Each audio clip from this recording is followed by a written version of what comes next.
শুভ সন্ধ্যা বন্ধুরা। আজ হলো 22 জুলাই, 5 শ্রাবণ, মঙ্গলবার।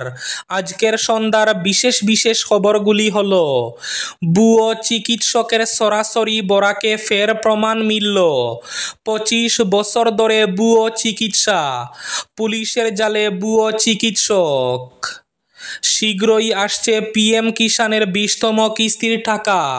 তবে পিএম কিষাণের 20তম কিস্তি নিয়ে প্রতারকরা হোয়াটসঅ্যাপে ভুয়ো লিঙ্ক ও বার্তা পাঠাচ্ছে, সবাই সতর্ক থাকবেন। গরু তো গরুই হয়, বলল সুপ্রিম কোর্ট। তিরুপতি মন্দিরে দেশি দুধ ব্যবহারের আর্জি খারিজ শীর্ষ আদালতে। মুন স্বর্ণকারের হাইলাকান্দিতে মুসলিম বাংলাদেশির মন্তব্য নিয়ে এবার প্রতি উত্তর, আগুন নিয়ে খেলবেন না, বিজেপি নেত্রীকে হুঁশিয়ারি কংগ্রেস নেতার। অসমের কোনো স্কুল বন্ধ করা হয়নি, সংসদে জানালো শিক্ষামন্ত্রক। রাজ্যে মাধ্যমিক স্তরের 25% ছাত্রছাত্রী স্কুল ছুট। আজ বাদল অধিবেশনের দ্বিতীয় দিনে বিরোধীদের বিক্ষোভে উত্তাল সংসদ, বারে বারে মুলতবি। আগামী 15 আগস্ট রাজ্যে নতুন করে গঠন হবে 10টি সমজেলা। বরাক উপত্যকায় নতুন করে সমজেলা হচ্ছে দোলাই। কাছাড় জেলা দ্বীনি তালিমি বোর্ডের সবাহি মক্তবে বৃত্তি পরীক্ষার ফলাফল ঘোষণা, চমক দেখালো বরাকপাড় আঞ্চলিক জমিয়ত উলামা। মিজোরামে ভূমিধসের তাণ্ডব, 1 জন নিহত, প্রধান মহাসড়ক বিচ্ছিন্ন। এবং শেষ খবরটি, 85,000 টাকা করে নিয়ে ব্যাংকে 23,000 টাকা জমা। শিলচরে শোরুমের কর্ণধারের বিরুদ্ধে মামলা অটো মালিকদের। তাহলে বিস্তারিত খবরে যাওয়ার আগে অবশ্যই ভিডিওটিতে একটি লাইক করে চ্যানেলটি সাবস্ক্রাইব করে পাশের বেল আইকনটি বাজিয়ে রাখবেন এবং ফেসবুক পেজটি ফলো করে ভিডিওটি অবশ্যই শেয়ার করবেন, যাতে সঠিক তথ্যগুলো সবার কাছে পৌঁছাতে পারে। এবার শুনুন আজকের খবরগুলির বিস্তারিত। প্রথম খবর, ভুয়ো চিকিৎসকের সরাসরি বরাকে ফের প্রমাণ মিলল। 25 বছর ভুয়ো চিকিৎসা, 1 মাস 2 মাস নয়, দীর্ঘ 25 বছর মানুষের জীবন নিয়ে খেলেছেন চিকিৎসক সেজে। তিনি হলেন মিহিরকান্তি দাস নামে এক ব্যক্তি।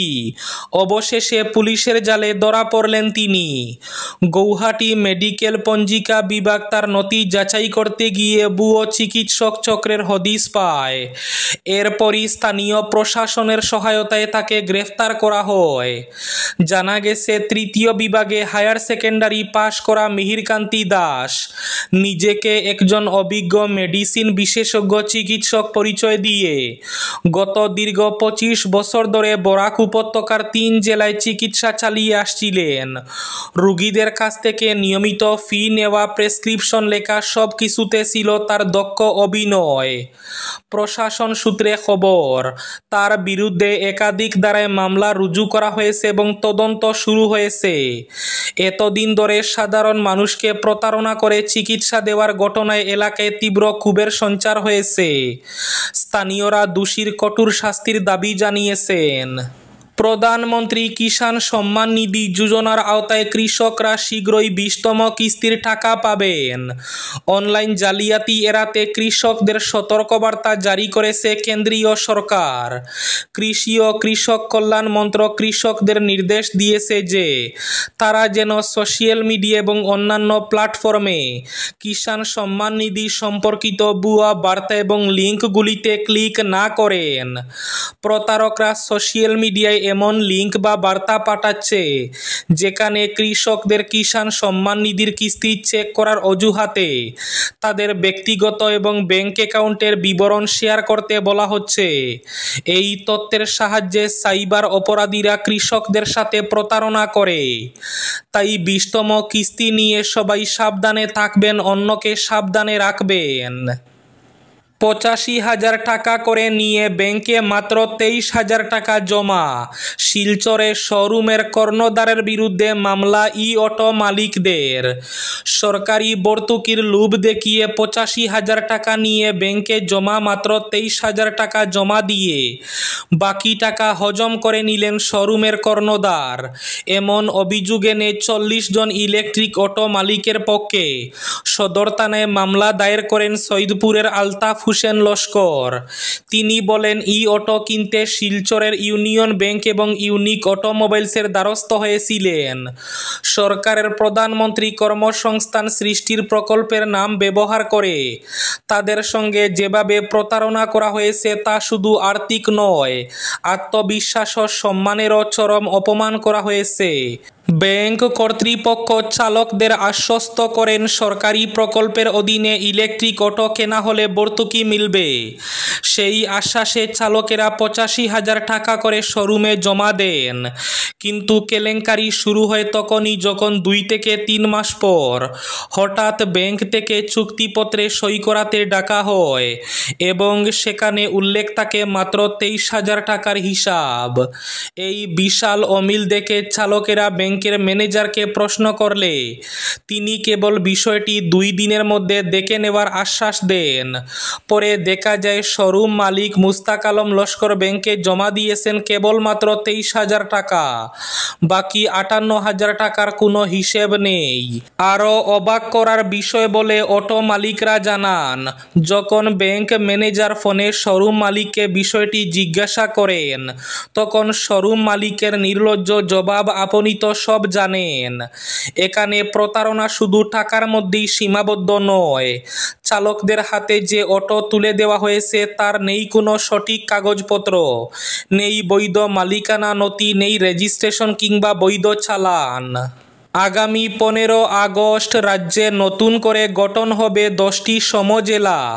সমজেলার মর্যাদায় স্বাধীনতা দিবস উপলক্ষে রাজ্য সরকার জনসাধারণকে দেবে এই উপহার। জনসাধারণের সুবিধার্থে রাজ্য সরকার গ্রহণ করেছে এই সিদ্ধান্ত। আগামী 15 আগস্ট নতুন করে যে 10টি সমজেলা ঘোষণা করা হবে সেগুলো হলো বকো, ছয়গাঁও, পলাশবাড়ি, বরছলা, রঙ্গাপাড়া, মাকুম, ডিগবই, টিয়ক, মরিয়নি এবং বরাক উপত্যকার দলাই। হাইলাকান্দিতে বিজেপি নেত্রী মৌন স্বর্ণকারের সাম্প্রতিক মন্তব্যকে ঘিরে তীব্র রাজনৈতিক বিতর্ক শুরু।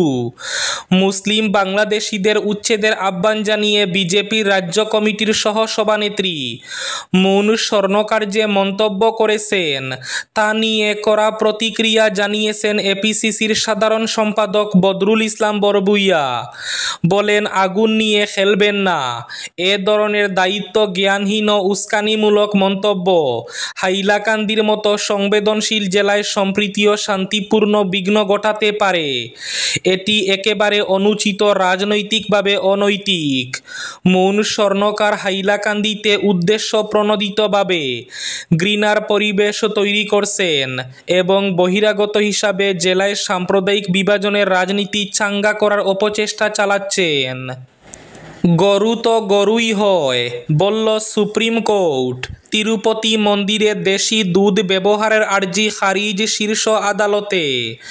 বিদেশি গরুর দুধ নয়, তিরুপতি মন্দিরে ব্যবহার করা হোক দেশি গরুর দুধ।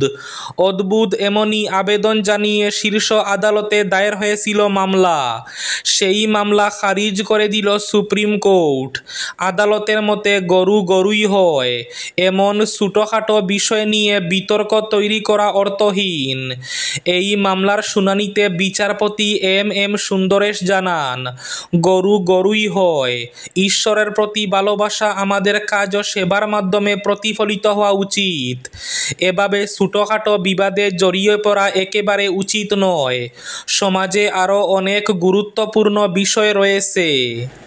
আজ বাদল অধিবেশনের দ্বিতীয় দিনে বিরোধীদের বিক্ষোভে উত্তাল সংসদ, বারবার মুলতুবি। বিরোধীদের বিক্ষোভের জেরে দ্বিতীয় দিনও মুলতবি হয়ে গেল সংসদের বাদল অধিবেশন। অপারেশন সিন্দুর এবং বিহারের ভোটার তালিকা সংশোধন প্রক্রিয়া SIR নিয়ে আলোচনা করুন প্রধানমন্ত্রী নরেন্দ্র মোদী। মঙ্গলবার সকাল থেকে এই দাবিতে দফায় দফায় রাজ্যসভা এবং লোকসভায় হট্টগোল শুরু করেন বিরোধীরা।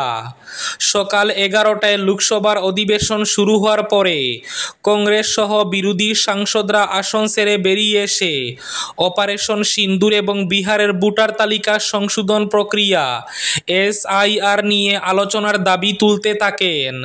কেন্দ্রীয় কৃষিমন্ত্রী শিবরাজ সিং চৌহান সেই সময় তাদের আসনে ফিরে যাওয়ার অনুরোধ করেন। কৃষি সংক্রান্ত বিষয়ে আলোচনায় অংশ নেওয়ার জন্য বিরোধীদের অনুরোধ করেন তিনি, কিন্তু তারপরও হট্টগোল চলতে থাকে। ফলে প্রথমে দুপুর 12টা পর্যন্ত লোকসভার অধিবেশন মুলতবি হয়ে যায়। দুপুর 12টায় ফের লোকসভার অধিবেশন বসলে ফের একই বিষয়ে সরব হন বিরোধীরা। সংসদ বিষয়ক প্রতিমন্ত্রী অর্জুন রাম মেঘওয়াল বলেন, নিয়ম অনুযায়ী অধ্যক্ষের অনুমতি সাপেক্ষে কেন্দ্রীয় সরকার যে কোনো বিষয়ে আলোচনার জন্য প্রস্তুত। এরপর বিরোধী সাংসদদের আসনে বসার অনুরোধ করেন তিনি। তারপরও হট্টগোল চলতে থাকে। ফলে দুপুর 2টা পর্যন্ত মুলতবি হয়ে যায় অধিবেশন। কাছাড় জেলা দ্বীনি তালিমি বোর্ডের সবাহি মক্তবে বৃত্তি পরীক্ষার ফলাফল ঘোষণা। চমক দেখালো বরাকপার আঞ্চলিক জমিয়ত উলামা। কাছাড় জেলা দ্বীনি তালিমি বোর্ডের সবাহি মক্তব সমূহে বৃত্তি পরীক্ষার ফলাফল ঘোষণা করা হয়েছে। এতে চমক দেখালো বরাকপার আঞ্চলিক জমিয়ত উলামা। আনুষ্ঠানিকভাবে ফলাফল ঘোষণা করলেন জমিয়ত নেতা শেখ মাওলানা মাহমুদুল হাসান।